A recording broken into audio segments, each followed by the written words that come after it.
Ya hemos recibido preguntas de ustedes por correo electrónico y también podrán hacer nuevas preguntas a través del chat en el botón Q y A. Les pedimos siempre que por favor incluyan su nombre y su medio de comunicación al hacer sus preguntas. Recuerden también que contamos con interpretación simultánea al inglés y al español y que pueden optar por la interpretación dando clic en el botón Interpretation. Hoy, la directora de la OPS, la doctora Carissa Etienne, les informará sobre la situación actual de la COVID-19 en la región, la amenaza que está representando la pandemia para el control y la eliminación de otras enfermedades infecciosas y sobre el exceso en mortalidad que se está empezando a ver no solo por COVID, sino por el impacto de la pandemia en los servicios de salud. Acompañan a la doctora Etienne en esta sesión el doctor Jarbas Barbosa, subdirector de la OPS, el doctor Ciro Ugarte, director del Departamento de Emergencias en Salud de la OPS, el doctor Marcos Espinal, director del Departamento de Enfermedades Transmisibles de la OPS, y el doctor Silvana Aldighieri, director adjunto de Emergencias en Salud de la OPS y gerente de incidentes para COVID-19. Ahora sí, entonces, quisiera invitar a la doctora Etienne a dar sus palabras de apertura. Doctora Etienne. Thank you, Sebastian. A very good morning to all of you, and thank you for joining today's briefing. As of August 10th, there have been more than 10.5 million cases and over 390,000 COVID-19 deaths reported in our region, with the United States of America reporting around 5 million cases and Brazil reporting more than 100,000 deaths. Every day we're seeing more than 100,000 new cases being reported in the Americas, over half of which are coming from the United States. But we are also seeing worrisome spikes in places that had managed to contain the epidemics previously, like Colombia and Argentina. We are also observing an expansion of cases in Central America, where this week, Belize reported its highest ever number of new COVID-19 cases. And in the Caribbean, the Dominican Republic is reporting more cases than all the other island nations combined. These numbers make it clear that our region remains under the grip of COVID-19. But the virus isn't the only threat to people's health. The pandemic is also disrupting our ability to control transmission of other infectious diseases, many of which we have been fighting to eliminate for decades. Para eliminar durante ya décadas. Las Américas siempre se han encontrado a la vanguardia de la eliminación de las enfermedades infecciosas. De hecho, la prevención y el tratamiento de estas enfermedades fue el impulso que llevó a la creación de la Organización Panamericana de la Salud prácticamente hace ya 120 años. Sabemos que en algunos países las enfermedades infecciosas como el dengue y la malaria imponen una carga enorme en los servicios sanitarios y junto con las muchas enfermedades tropicales desatendidas tienen una incidencia desproporcionada en las poblaciones pobres y vulnerables, y esto incluye a nuestras comunidades aborígenas, al igual que la COVID-19.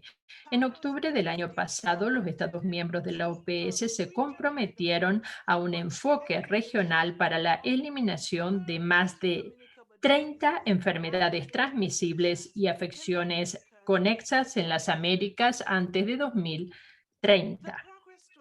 El avance para el logro de este hito se ve ahora amenazado debido a la carga de la COVID-19 en los sistemas sanitarios y la perturbación de servicios esenciales, entre estos los programas para el control de enfermedades prioritarias, las iniciativas para su eliminación y la vacunación sistemática. Entonces, esto es para afecciones comunes como hepatitis, VIH y tuberculosis que se ven afectadas. Más del 80% de los países en América Latina y el Caribe están notificando desafíos en la prestación de tratamiento para la tuberculosis.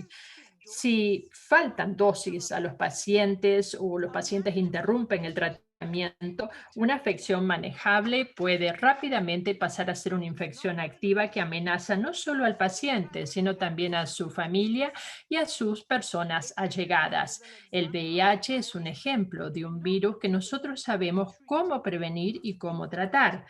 De hecho, varios países en nuestra región han eliminado satisfactoriamente la transmisión del VIH de las madres a los recién nacidos, lo cual es un ejemplo supremamente importante del compromiso de nuestros países. Pero tenemos datos que nos indican que el 30% de las personas infectadas por el VIH evitan solicitar atención durante la pandemia y al mismo tiempo los países tienen insumos limitados de antirretrovíricos. Esto es preocupante, de hecho, dado que sin la atención continua y los medicamentos constantes, las personas infectadas por el VIH tienen mayores probabilidades de enfermarse y de contagiar también el VIH a sus parejas. Un tercio de los países en América Latina también están experimentando perturbaciones en las evaluaciones para hepatitis que son claves para la detección temprana y su tratamiento. Quiero hablar sobre las enfermedades transmitidas por los mosquitos.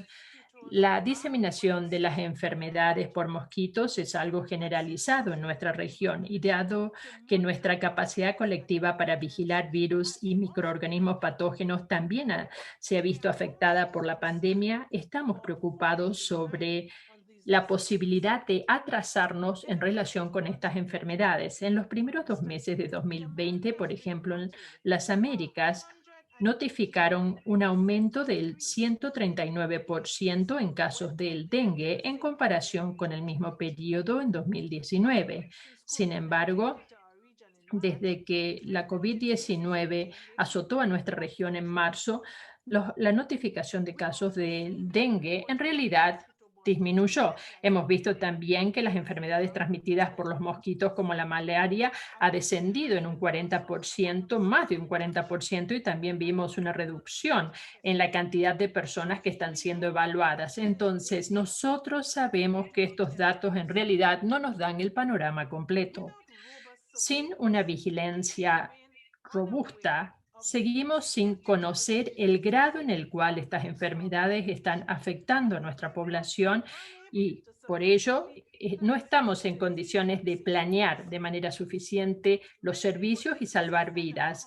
Para enfermedades en realidad que son totalmente curables, esto es inaceptable. Si bien es verdad que, dado que muchos de nosotros estamos en nuestros hogares y no podemos salir y tenemos menos probabilidades de que nos piquen los mosquitos, la realidad es que los mosquitos y los microorganismos patógenos que transmiten todavía circulan.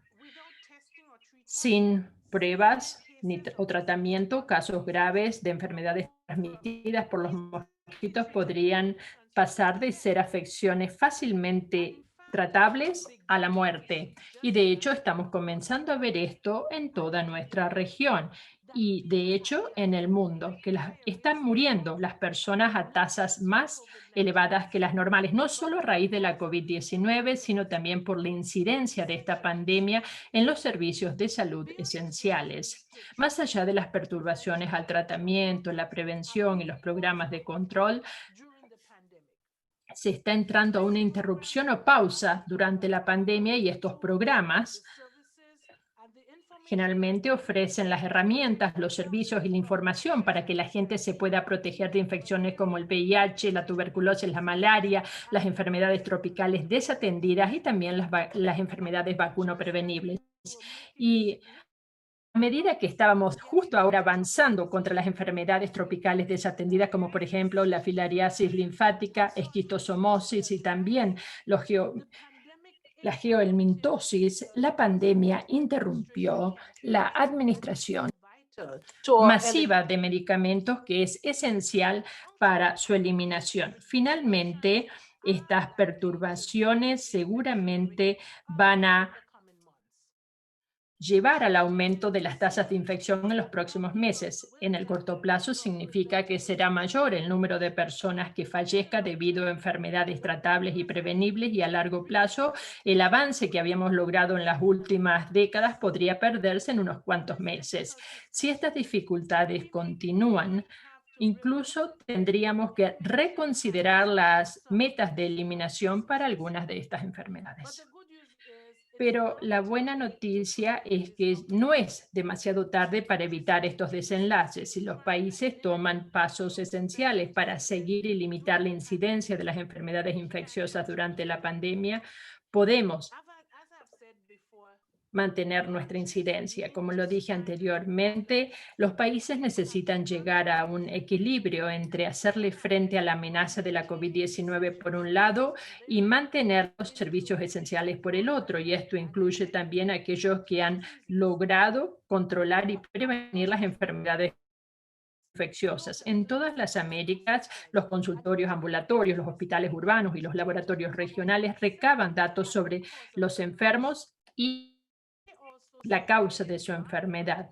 También analizan el entorno para determinar cómo se propagan los virus y las bacterias. Entonces, algunos casos no llevan, para que algunos casos a grandes brotes. Nosotros tenemos la responsabilidad de asegurar que nuestras redes de vigilancia de las enfermedades sigan funcionando, en especial durante la pandemia. Los sistemas sanitarios también deben facilitar, no dificultar, el tratamiento para los pacientes durante estos momentos sin precedentes. El aprovechamiento de la telemedicina y la atención fuera del entorno hospitalario a través de programas de extensión comunitaria, y también las consultas en el hogar serán clave para garantizar que los pacientes puedan continuar recibiendo la atención médica y también los medicamentos que necesitan para tratar de manera. A medida que los países trabajan para ofrecer servicios esenciales y reanudar los programas de prevención, deben tener cuidado para proteger también a nuestros profesionales de la salud que se encuentran en la vanguardia, a la vanguardia de esta pandemia. Nuestros médicos, nuestros enfermeros y personal deben contar con el equipo de protección, los insumos, las tecnologías que necesitan para atender de manera segura. Todos estos cambios exigen que los países se comprometan a fortalecer sus sistemas sanitarios y a invertir en la salud de su población. Si bien el desafío puede ser desalentador, la pandemia nos ha mostrado que nuestra salud es un requisito preliminar para el bienestar de nuestras sociedades y para el éxito de nuestras economías. Los países no pueden retardar la lucha contra la COVID-19, pero tampoco debemos dejar que la COVID-19 nos demore a nosotros para finalizar nuestra agenda inconclusa de eliminar y controlar enfermedades infecciosas en nuestra región.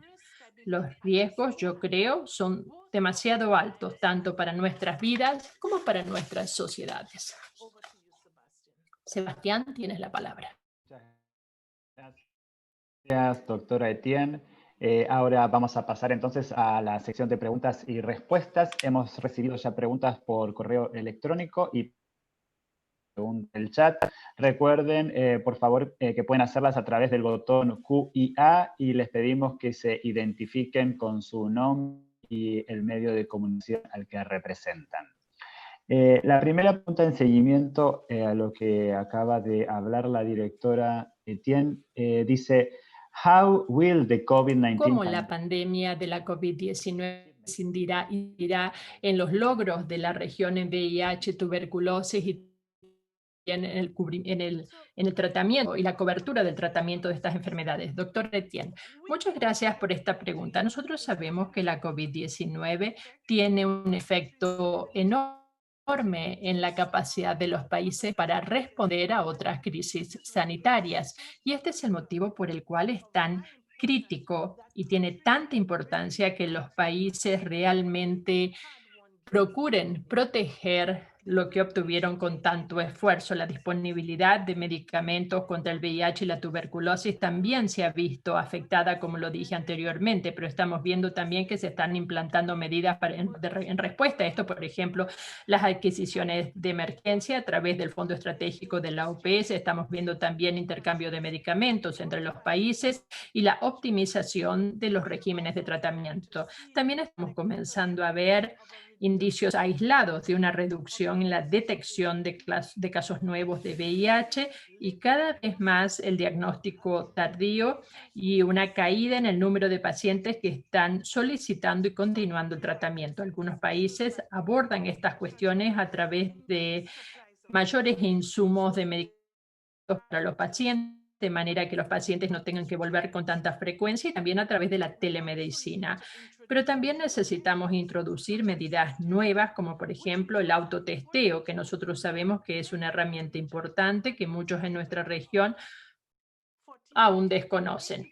En el caso de la tuberculosis, el 80% de los países en la región ya están cambiando la manera en la cual prestan sus servicios. Entonces, si bien se necesitan mayores esfuerzos, nosotros sabemos que no hemos perdido todo. Nuestros países están respondiendo y comenzando a responder. Y finalmente, si bien algunos modelos, de hecho, prevén aumentos importantes en la mortalidad debido al VIH y a la tuberculosis en los países que han sido afectados por la COVID-19. Esto todavía no tiene certeza, es decir, los países deben asegurarse de que servicios innovadores integrados para el VIH y la tuberculosis sean ampliados y fortalecidos de manera transversal para facilitar las pruebas, el tratamiento y la continuidad del tratamiento. En realidad debemos proteger estas décadas de trabajo arduo para el VIH, la tuberculosis y muchas de las enfermedades transmisibles. Debemos protegerlas de la incidencia abrumadora de la COVID-19 y nuestros países están comenzando a responder. Doctora, bien, la siguiente pregunta viene de Angeline Montoya de Le Monde por mail y también está conectada. Angeline dice, ¿se puede observar que se ha aplanado la curva de contagios en algunos países de América Latina, como en Chile, Ecuador o Bolivia? Doctor Barbosa, ¿podría tomar esta pregunta? Gracias por la pregunta, Angeline. La situación en los tres países que usted ha mencionado es un poco distinta. En Bolivia, desafortunadamente, se observa en las últimas semanas un incremento muy importante del número de casos, que corresponde a una transmisión muy fuerte en algunos grandes centros urbanos, como La Paz, por ejemplo. En Chile y en Ecuador, sí, tenemos como si fuera eso que usted habló de la curva estar como aplanada, pero en un nivel todavía muy elevado de transmisión. Esta aplanación, em geral, ocorre porque em algumas partes a transmissão está reduzindo, mas em outras partes do país se mantém ou está crescendo. Então, quando se verifica o promédio do país, parece como um platô da curva. O desafio que têm os países da região hoje não é mais só aplanar a curva, é controlar a transmissão. Para isso, é muito importante revisar como dar mais efetividade às medidas de distanciamento social, como ampliar a capacidade de testeio para atender pruebas de PCR, como fazer o monitoreio de contatos, ou seja, todas as medidas que são eficazes para reduzir a transmissão. Gracias. Muchas gracias, doctor. La próxima pregunta es de Cintia Rojas Toro, de Smartcom. Dice que Paraná ha sido uno de los países que estableció la cuarentena más rigurosa de la región. Sin embargo, a 5 meses de incluso mantener restricciones de movilidad, el país registra altas tasas de contagios diarios. Pregunta, ¿qué conclusiones podemos hacer al respecto? Y si los estudios de cero prevalencia, ¿en qué y cómo pueden ayudar? Doctor Espinal. Muchas gracias por la pregunta. Lo que nos dice esta pregunta y la respuesta es la falta de predictibilidad de este virus. Es un virus impredecible, es un virus que todavía no tenemos todas las respuestas, no tenemos un año calendario, Todavía no sabemos con certeza cuál es la tasa de transmisibilidad, por ejemplo, en personas sin síntomas. Hay estudios que sugieren hasta un 40% de transmisión en personas sin síntomas. O sea, todavía hay mucho por contestar en esto y esto es un reflejo de eso. Lo que no podemos es desesperarnos. Las medidas no farmacéuticas de distanciamiento social, el uso de mascarillas, el lavado de manos, hacen su efecto. Claro, la dinámica en Latinoamérica y en países como Panamá es diferente a países europeos. Tenemos inequidades, tenemos altas economías informales, poblaciones viviendo en situación de vulnerabilidad, y hay que tener en cuenta todo esto. Lo importante es no desesperarnos, continuar con las medidas y, como siempre hemos dicho, el reopening o la reapertura debe ser muy cuidadosa, tomando en cuenta siempre el aspecto social, económico y de salud pública. Las encuestas de cero prevalencia siempre ayudan mucho. Ahora, tener en cuenta que las encuestas de cero prevalencia van a determinar anticuerpos, no el virus, que constituyen una reacción allá cuando se tuvo la infección. Pero también tener en cuenta que muchas de las pruebas de anticuerpos no eran muy eficaces. Hay algunas ya que están siendo más eficaces. O sea, es muy importante que cuando un país decida realizar una encuesta de cero prevalencia, consulte con la OPS sobre los test que van a utilizar y las pruebas que van a utilizar, porque muchas de ellas no tienen la efectividad, como la sensibilidad y la especificidad, que son términos epidemiológicos necesarias para poder determinar la magnitud del problema. Nos va a ayudar a decir un poco el cuadro, la situación, pero no realmente nos va a decir el cuadro de los diagnósticos. Entonces es importante tener en cuenta eso, continuar con el uso de los PCR y de las medidas no farmacéuticas. Gracias, doctor. Siguiente pregunta que nos llegó viene de Yulisa Álvarez, del Diario Libre de República Dominicana. Dice que en algunos países de Latinoamérica se está utilizando el plasma convaleciente como parte del tratamiento para pacientes de COVID-19. Pregunta, ¿podrían hablarnos un poco sobre el uso del plasma en estos casos? Eficiencia, riesgos, aprobación, entre otros puntos. Doctor Aldiguieri podría tomar esta pregunta. Sí, gracias por esa pregunta. El uso de plasma de convaleciente es una metodología conocida y estandarizada para algunos virus de nuestra región. El mejor ejemplo es el virus de la fiebre hemorrágica argentina, el virus Junín. Esa metodología ha sido también utilizada para enfermedades tal como enfermedad del virus ébola en el África.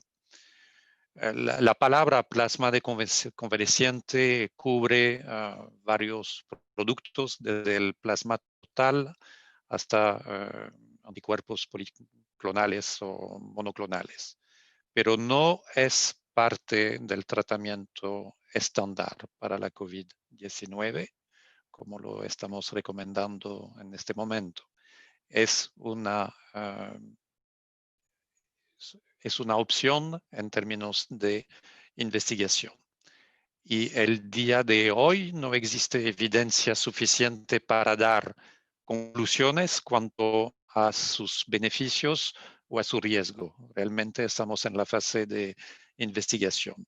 Y su eficacia está en proceso de evaluación a través de varios ensayos clínicos aleatorizados. Si no me estoy equivocando de palabra con mi español. Es muy importante de mencionar que las líneas directrices técnicas en aspectos de regulación para esos ensayos clínicos aleatorios están disponibles en la página OPS. Ustedes pueden consultarlos, y que el grupo de investigación y desarrollo de la OPS en el marco del COVID está pendiente de cualquier solicitud de ayuda en este tema. Gracias. Gracias, doctor. La siguiente pregunta viene de Alejandro Esquite, de la Red de Noticias Guatemala, que también está conectado, y dice que Guatemala desde el 18 de julio cambió su manejo en las cifras de la pandemia a lo que las autoridades de salud han denominado el método de los 21 días, el cual dice consiste en declarar a un paciente de COVID-19 como recuperado una vez que transcurre ese tiempo, la persona no haya fallecido, sin realizarle una nueva prueba para descartar que ya no sea portador del virus. Pregunta Alejandro si este método es avalado por la OMS, por la OPS, pregunta bajo qué criterios fue aprobado y si este método se está implementando en otros países. Doctor Ugarte podría tomar esta pregunta. Bueno, muchísimas gracias, Alejandro, por esa pregunta. La guía de vigilancia del Ministerio de Salud fue actualizada el 8 de julio y según eso, un caso recuperado es un caso confirmado que cumple con parámetros específicos para casos sintomáticos, para casos asintomáticos y para casos confirmados que no han tenido seguimiento por los servicios de salud. Entonces, registrar información sobre el seguimiento del estado de los pacientes confirmados, sobre todo aquellos que se están recuperando a nivel domiciliario, sin contacto adicional con los servicios de salud que, como sabemos, están sobrecargados de pacientes, etcétera, es muy difícil.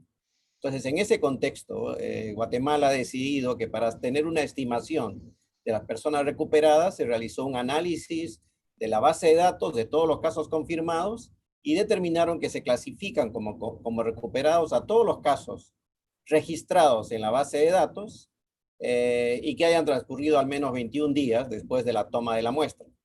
Debemos tomar en cuenta, sin embargo, que según los criterios clínicos, la recuperación completa, total, de los pacientes puede ser muy larga. Sin embargo, la mayoría de los países están tomando criterio de recuperación cuando la prueba posterior sale negativa. Sabemos que hay impacto en la salud, no solo física, pero también mental de las personas que duran muchísimo tiempo, meses. De tal manera que el término de recuperado se refiere a la fase aguda de la enfermedad y entonces en ese sentido la mayoría de los países están adoptando, basados en la guía de manejo clínico de la OMS, criterios para considerar pacientes recuperados. Quisiera resaltar que lo más importante es detectar los casos, por supuesto aislar los casos confirmados y sospechosos, también realizar la cuarentena de los contactos y tener unas medidas de protección individual en todo momento. Eso es lo más importante. Los datos de recuperados serán datos que vamos a tener que analizar en el futuro con un enfoque mucho más estricto, pero cada país necesita tener algunos datos y creo que Guatemala ha tomado esa decisión basada en las guías de la OMS. Gracias. Muchas gracias, doctor. Vamos a pasar ahora también a preguntas que nos están haciendo por el chat. Estamos recibiendo varias preguntas vinculadas con la vacuna, así que vamos a intentar hacerlas por parte. Valeria Heredia, periodista del diario El Comercio, dice que Rusia afirma que ya tiene la nueva vacuna contra COVID-19.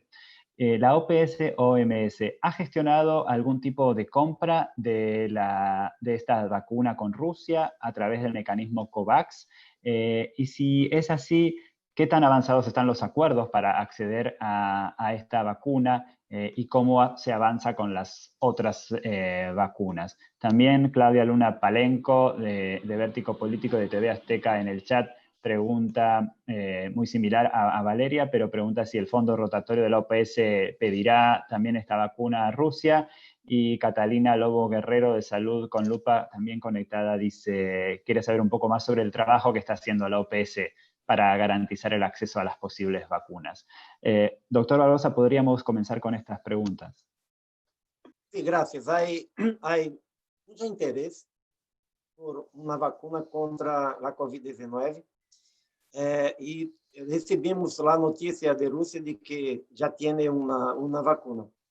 En principio, una vacuna tiene que realizar, o produtor da vacuna tem que realizar ensaios clínicos de fase 1, 2 e 3. Isso é estandarizado em todo o mundo. E não se pode utilizar uma vacuna ou medicamento sem que essas etapas todas sejam cumpridas. Então, depois de terminar os ensaios clínicos de fase 1, 2 e 3, o produtor solicita a autorização da autoridade regulatória de seu país e de outros países onde quer comercializar esta vacuna. A autoridade regulatória faz uma análise sobre o dossiê de registro da vacuna, que vai desde a qualidade do fabricante hasta revisar bem todos os dados de los ensaios clínicos, porque esta é a garantia que uma vacuna é segura e é eficaz. Então, nesse momento, a OMS está em contato com as autoridades regulatórias de Rússia para receber as informações sobre essa vacuna.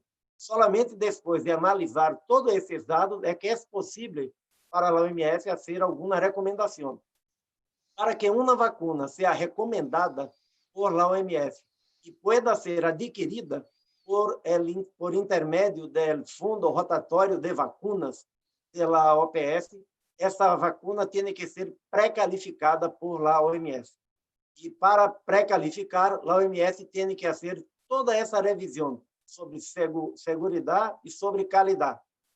Mesmo com uma emergência de saúde pública, há processos para ter essa avaliação de maneira mais rápida, mas com toda a garantia de qualidade, de segurança e de eficácia para qualquer vacuna que vá ser utilizada.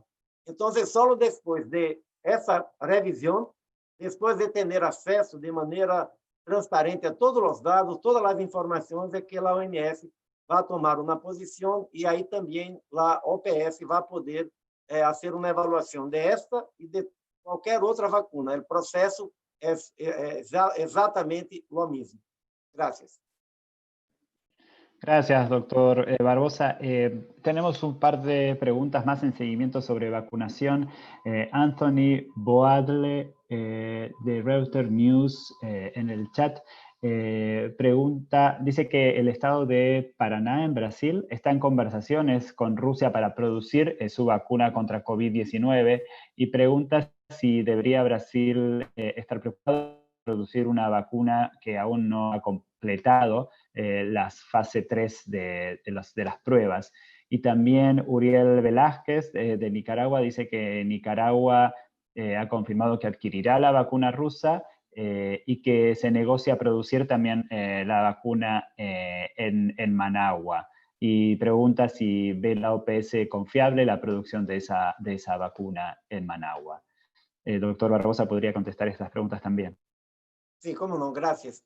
Mira, yo creo que es muy importante ese esfuerzo de los países de la región para buscar aumentar la capacidad de producción para una futura vacuna contra COVID-19. Pero, de nuevo, cualquier vacuna de cualquier productor tiene que seguir esta metodología que es utilizada en todo el mundo. Tiene que hacer los ensayos clínicos de fase 1, 2 y 3 para asegurar que a vacuna é segura e é eficaz, solicitar o registro da vacuna em las autoridades regulatórias e, se queres, ter a recomendação da OMS e poder, incluso, a OPS adquirir essa vacuna por intermédio do fundo rotatório, a vacuna tem que ser pré-calificada. Então, neste ponto, não temos todas essas informações sobre a vacuna russa. É impossível fazer uma avaliação nesse momento. A OMS está em diálogo com a autoridade regulatória russa para revisar todos os dados e somente depois dessa revisão é possível dizer se a vacuna cumpre com todos os requisitos.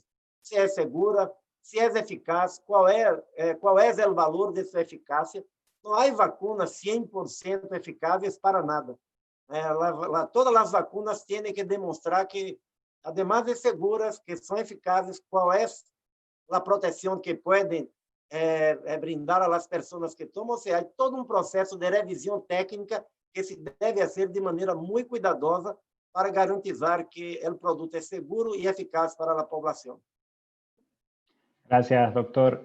La próxima pregunta en el chat viene de Tanya Smith Cartwright del Tribune Newspaper en Bahamas.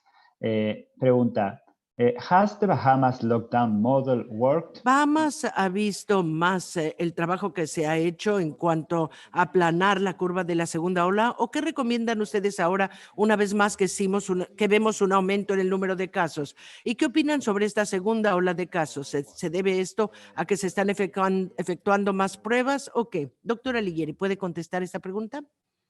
Thank you from this question from Muchas the Bahamas. gracias por esta pregunta que nos dirige Bahamas. The Bahamas, En Bahamas, 250 alrededor de 215 nuevos casos fueron notificados en agosto, en los últimos 10 días. the lockdown, which was El confinamiento que ya funcionó en Gran Bahama se ha prolongado para hacerlo inclusivo a todas las islas. the common sense says we have Y el sentido común nos dicta que tenemos que esperar un poco making conclusions antes de poder sacar conclusiones the implementations of sobre la implementación de estas medidas tan estrictas en cuestiones de salud pública. No podemos decir number of cases is que el número creciente de casos se deba al aumento en el número de pruebas. favor more Nosotros favoreceríamos más las relaciones al reanudar viajes no esenciales. Lo imputaríamos más a eso, incluyendo a países que tienen tasas muy elevadas de transmisión en la actualidad.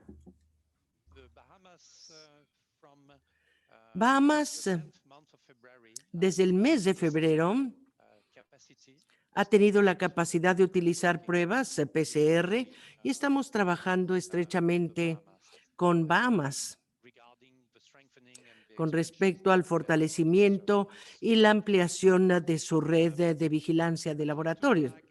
Quisiera yo señalar a su atención la importancia the strengthening of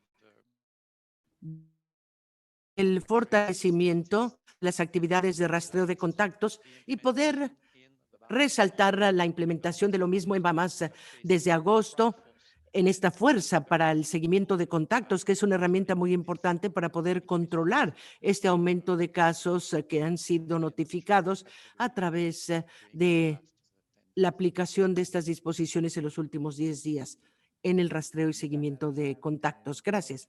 La siguiente pregunta tenemos dos de Nicaragua, viene de Lidia López de La Prensa y también de Uriel Velázquez de Despacho 505 de Nicaragua. Lidia dice que los últimos reportes del Ministerio de Salud apuntan a una disminución de casos en Nicaragua. Pregunta, ¿cómo se puede interpretar esta situación cuando el gobierno no ha tomado medidas de prevención y contención del virus? Y también dice que el aeropuerto de Nicaragua retomó sus operaciones y el gobierno anuncia el cobro de las pruebas para detectar COVID-19 a los viajeros. Y pregunta cuál sería la medida principal que debería emplear el gobierno en cuanto a este punto.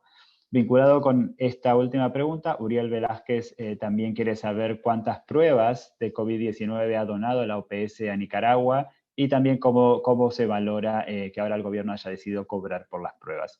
Doctor Ugarte, ¿podría tomar estas preguntas? Claro que sí. La pandemia de COVID-19 tiene fases de incremento de casos y baja de casos. Eso en los países donde tenemos información detallada, diaria, y hay un seguimiento específico de cómo van los casos. Como ya lo hemos dicho anteriormente, en el caso de Nicaragua no es posible hacer un análisis de ese tipo, pero sirve para poder comunicar a la población en general que en condiciones como esa es preciso tomar todas las precauciones en todo momento. Y creo que la directora lo ha resaltado y cada uno de mis colegas en el sentido de la protección individual para poder proteger a la sociedad. Y eso es especialmente importante realizar donde no hay información suficiente y de una rutina adecuada. Respecto al cobro de las pruebas, la OPS considera que basado en los principios de acceso universal a la salud, y la equidad para las personas que no tienen recursos. Y sobre todo, en una pandemia como la de COVID-19, las pruebas no deberían tener costo para la población. La OPS, como les puedo indicar, que ha donado más de 1.5 millones en equipo de protección personal y otros insumos, y además insumos para 250.000 reacciones moleculares para el caso de COVID-19. Y entonces, en esos aspectos yo diría que el acceso ilimitado desde el punto de vista de la población para tomarse las pruebas, sobre todo cuando son casos de contactos y cuando son casos sospechosos, permite a los tomadores de decisión saber cómo va la pandemia y implementar las decisiones adecuadas para controlar la epidemia. Si nosotros ponemos un costo para las pruebas, claramente las personas que no tienen recursos no se la pueden tomar y limita la información para la toma de decisión, es decir, estamos trabajando en la oscuridad. Por otro lado, quisiera resaltar también aspectos relacionados a los viajes, porque eso tiene que ver con viajes. No existe una prueba que permita limitar el ingreso o no de los pasajeros a un avión. Ese es un tema supremamente importante y la guía de la OMS respecto a los viajes es un tema muy importante porque permite entonces tomar en contexto en general cuando los viajes internacionales e inclusive nacionales se están reabriendo y es necesario tomar en cuenta varios aspectos, incluyendo la responsabilidad individual cuando uno tiene que viajar. Ese es un tema muy importante a tomar en cuenta en este contexto. Gracias. Gracias, doctor. La siguiente pregunta en el chat viene de Valeria Román de Infobae Argentina. Dice, ¿consideran que las campañas públicas en medios de comunicación y redes sociales deberían mejorar en los países de América Latina para que la gente cumpla con las recomendaciones de usar mascarillas, distanciamiento físico y quedarse en casa, entre otras? Doctor Espinal, ¿podría tomar esta pregunta? Muchas gracias por la pregunta, muy importante. Lo primero que debemos decir es que siempre se puede mejorar. Y las campañas de educación e información a la población son extremadamente importantes porque mantienen informado no solamente a toda la población, pero a los diferentes grupos de la sociedad. No podemos luchar contra una pandemia como esta si los diferentes estratos de la población no están debidamente informados. Además, la información es poder. La información permite empoderar a nuestras sociedades para que puedan demandar o exigir de sus tomadores de decisiones la atención que se necesita. Así que es importante tener en cuenta que no debemos descuidar los esfuerzos en las campañas publicitarias, de medios sociales. Ha habido mucha mala información o desinformación también, pero también ha habido muy buena información. Y aquí el rol de los comunicadores es importante. La OPS es un aliado de la buena comunicación y felicita a nuestros comunicadores por el trabajo que realizan para informar a nuestras poblaciones. Es importante mantener estas campañas y que podamos seguir mejorándolas. Y para eso tenemos también equipos técnicos expertos en comunicación que pueden asesorar a nuestros países en nuestras oficinas de país y en nuestra sede central. Muchas gracias. Muchas gracias, doctor. La siguiente pregunta en el chat viene de Alina Dieste de AFP. Dice que algunos investigadores han sugerido que es posible que otras vacunas incrementen la inmunidad contra la COVID-19. Pregunta, ¿qué dice la OPS sobre este tema y qué avances hay sobre la protección que brindaría la vacuna BCG frente a la COVID-19? Doctor Barbosa, ¿podría tomar esta pregunta? Gracias por la pregunta. Essa é uma hipótese que se está evaluando. Se a vacuna BCG, que é utilizada em muitos dos países de América Latina para proteger contra a tuberculose durante a niñez e a adolescência. ¿podría esta vacuna tener algún grado de protección? O sea, que las personas que han tomado esta vacuna cuando nacieron, si poderiam estar mais protegidas que as que não tomaram. Todavia, não há dados conclusivos sobre isso. Há alguns projetos em investigação em curso, incluso alguns em América Latina, pero de nenhuma maneira uma pessoa, porque tomou a vacuna de BCG, deve crer que está protegida de la COVID-19. Não há evidências para isso. Há que aguardar que se concluam todos os estudos. Pero tuvimos, desafortunadamente, muitos brotes importantes, alguns com dimensões dramáticas em cidades, estados, províncias, países na região onde se utiliza a vacuna de BCG. Então, é bom aguardar todos os resultados, pero não tomar isto como se fosse já uma verdade e devido que as pessoas vacunadas com a BCG estão mais protegidas. Não estão com as informações que temos hasta hoje. Gracias. Bien, muchas gracias, doctor. La siguiente pregunta en el chat viene de Juan Manuel Nievas, de la agencia Shinsua en Argentina. Dice que en Argentina el 69% de los casos de COVID se han recuperado y pregunta a qué atribuyen ese alto índice de recuperación. También, ¿qué ha hecho bien Argentina desde que comenzó el brote y en qué debería mejorar? Doctor Aldiguieri, ¿podría tomar esta consulta? Sí, gracias por esa consulta. El brote de COVID-19 en Argentina se ha iniciado en la zona de Buenos Aires, incluyendo la ciudad de Buenos Aires y después la provincia de Buenos Aires. La gran mayoría de los casos se han reportado desde esa zona metropolitana. Lo que quisiera destacar con los reportes de Argentina es que 60% de los casos acumulados se han reportado durante el mes de julio. Realmente durante las últimas 5 o 6 semanas. Sin embargo, hemos notado en los reportes del Ministerio de Salud de la Nación una diseminación desde la zona metropolitana para zonas menos pobladas del país, tal como recientemente Jujuy en el noroeste del país. En aspectos de proporción de casos y reportes, lo que sabemos de las publicaciones científicas y los informes globales es que 80% de los casos son leves o moderados, 15% son casos severos, 5%, 4 o 5% son casos críticos.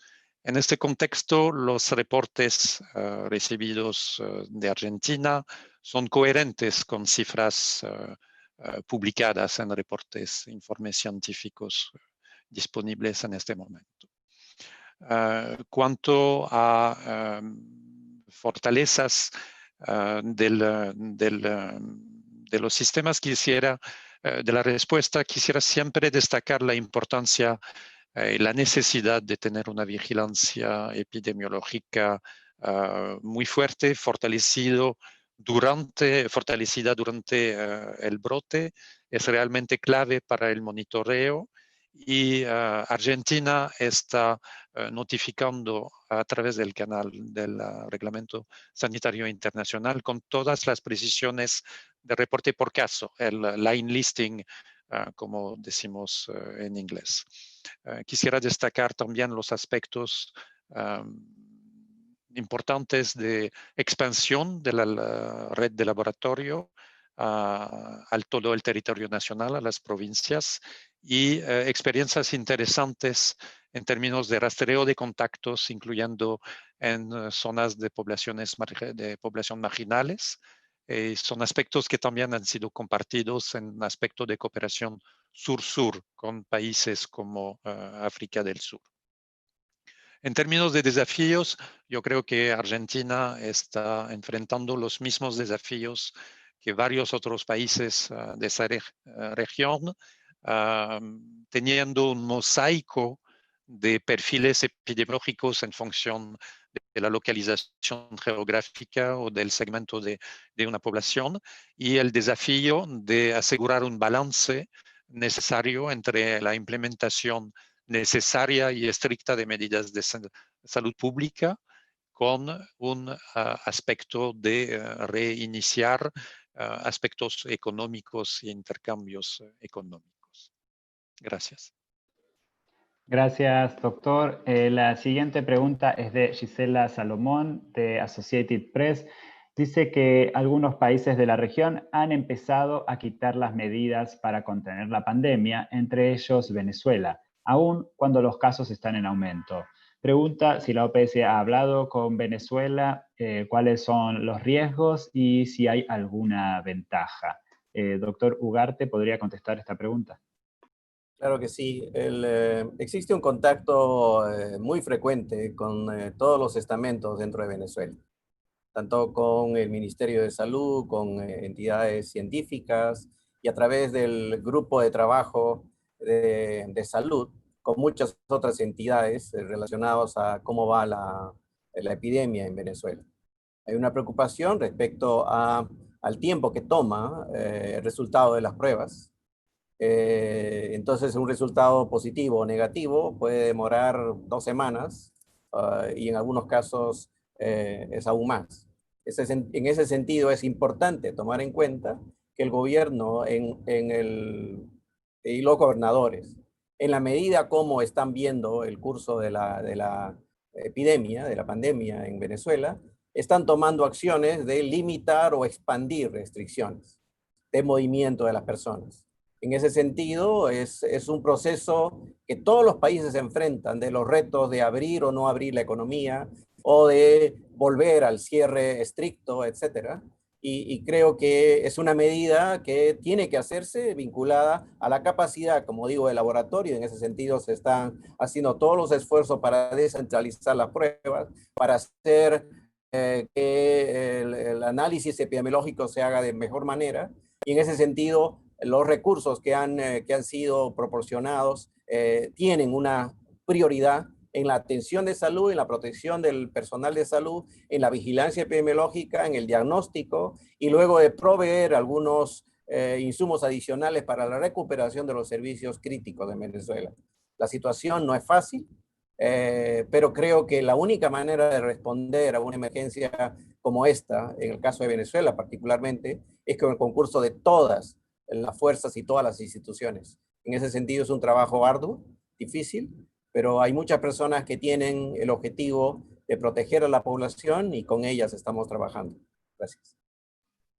Gracias, doctor Ugarte. La próxima pregunta nos llega de Milivi Arruda, del periódico Estado de São Paulo, en Brasil.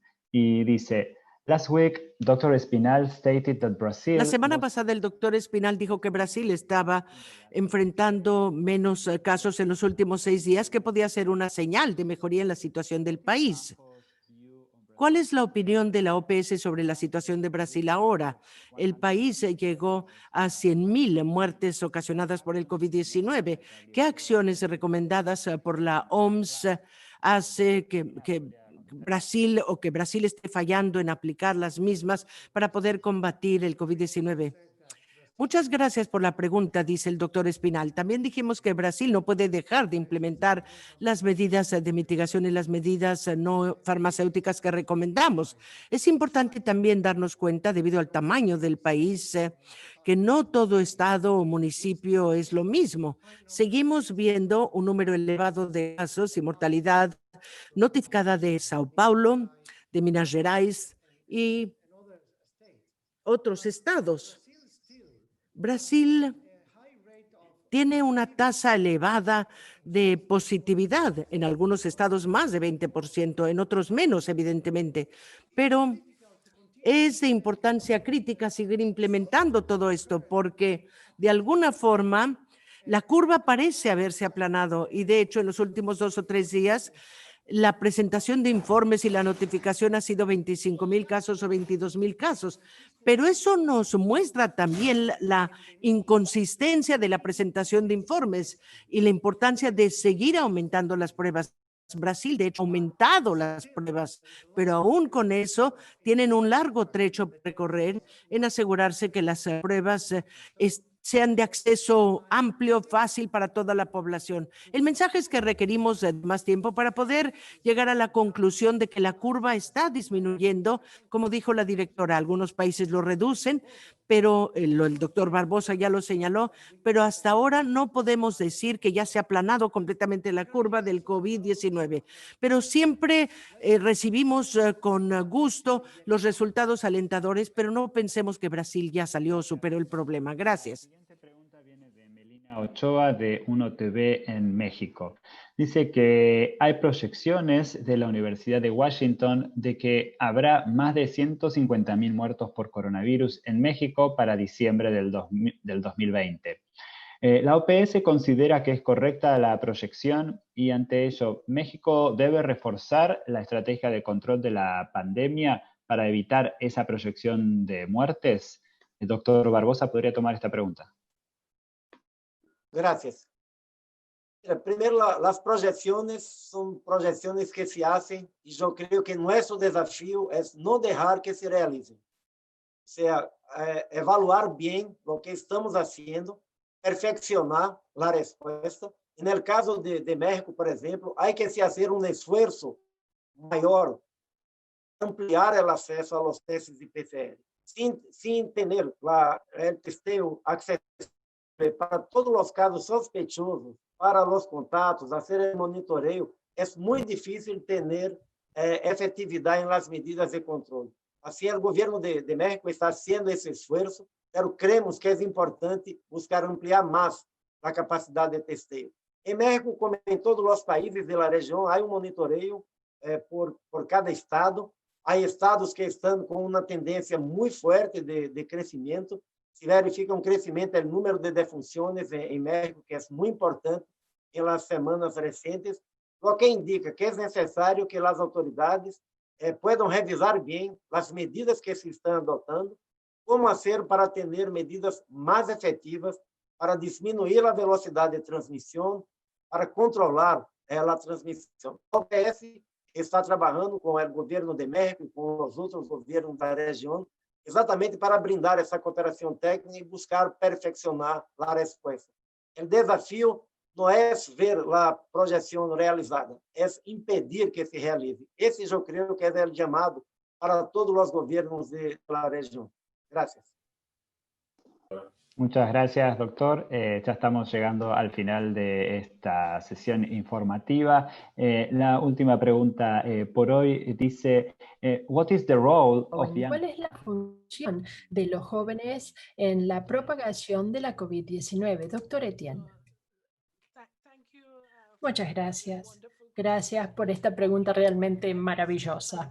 Permítanme, en primer lugar, reconocer que esta semana nosotros celebramos el Día Internacional de la Juventud y quiero comenzar reconociendo las voces de los jóvenes, sus acciones e iniciativas para reducir la propagación de la COVID-19. De hecho, es importante mencionar que los jóvenes no son inmunes a la COVID-19.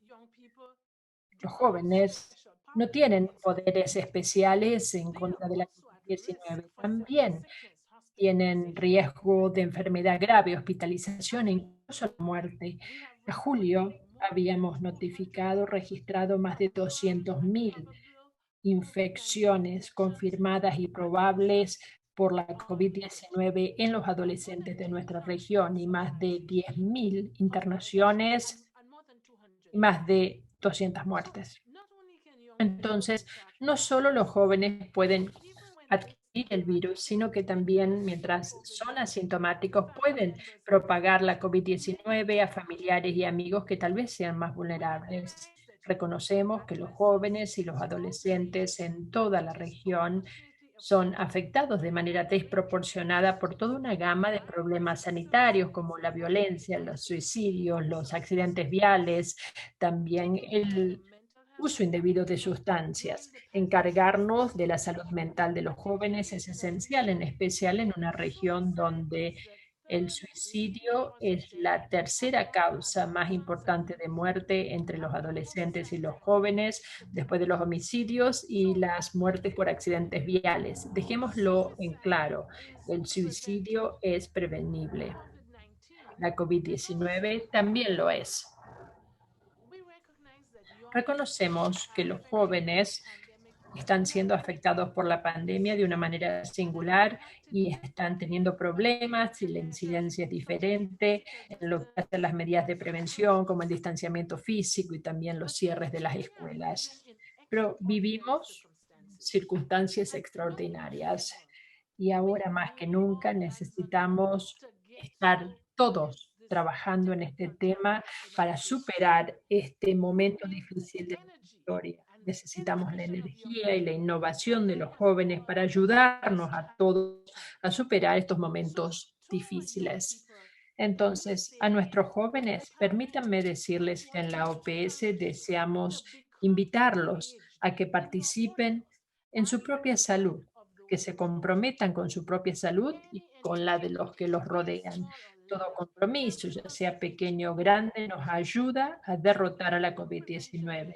Sigan las medidas de prevención, como por ejemplo el lavado periódico de las manos, sistemático, y también el distanciamiento social. Ayuden a los familiares y a los vecinos y respalden acciones de la comunidad para ayudar a garantizar que aquellos que tienen problemas a su alrededor tengan el apoyo que necesitan. Ustedes son una fuerza increíble para el cambio. Muchos jóvenes ya lo están haciendo y también más. Y a través de este medio deseo agradecerles a todos ustedes por su compromiso. Los jóvenes no son solo el futuro, son el presente y una parte integral de la superación de la COVID-19. Vamos, jóvenes. Y muchas gracias una vez más por estar aquí en esta conferencia de prensa y ansiamos verlos la semana que viene. Muy bien, gracias. Gracias a todos entonces por conectarse y participar en esta sesión. Como siempre, en breve les estaremos enviando las palabras de apertura de la doctora Etienne, así como la grabación de esta sesión.